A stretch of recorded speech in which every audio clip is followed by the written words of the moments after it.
We're going to actually start talking about the Constitution itself, the creation of the Constitution, and we're going to do a little reviewing first. So you need to know that from May 25th of 1787 through September 17th, 1787 was the time that summer that they were working on the Constitution. Just a review of the articles. Remember, the primary purpose of this meeting was to revise the articles. That was the only assignment that they were given.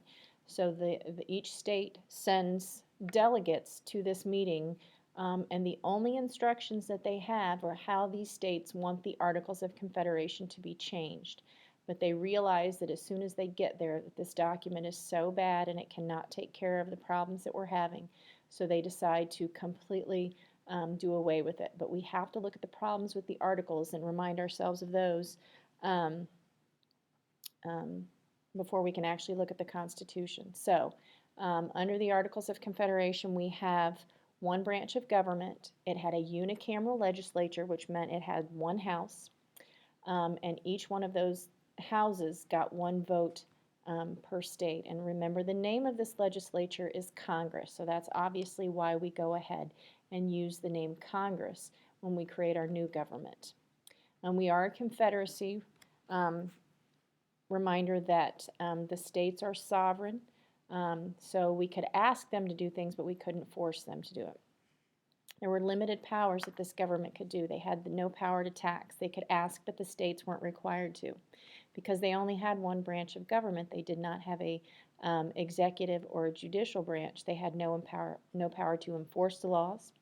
Then they also had no power to regulate interstate trade.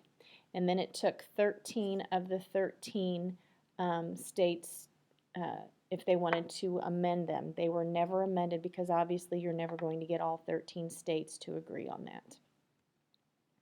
So once again, the original purpose of this meeting was to revise the Articles of Confederation. They meet in Philadelphia, Pennsylvania, but only 12 states send delegates with instructions to revise the articles. Rhode Island does not send delegates. Very, very small state, very few people living there. They were very happy the way things were in terms of they are a very small state with no one living there, but their vote in that Congress had the same weight as every other state, so they were not willing to give up that equal representation. And their thought is if we don't attend, it takes all 13 states to amend, so it's not going to happen.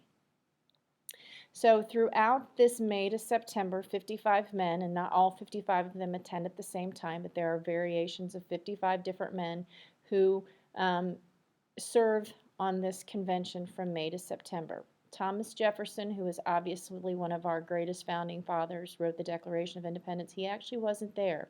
Once we gain our independence and create this new government, we have ambassadors that we send to other countries. And so Jefferson was actually acting as our ambassador to France. And the same with John Adams, the gentleman that pushes for independence so hard. He is actually our ambassador to Great Britain. So neither one of these great men are attending the Constitutional Convention.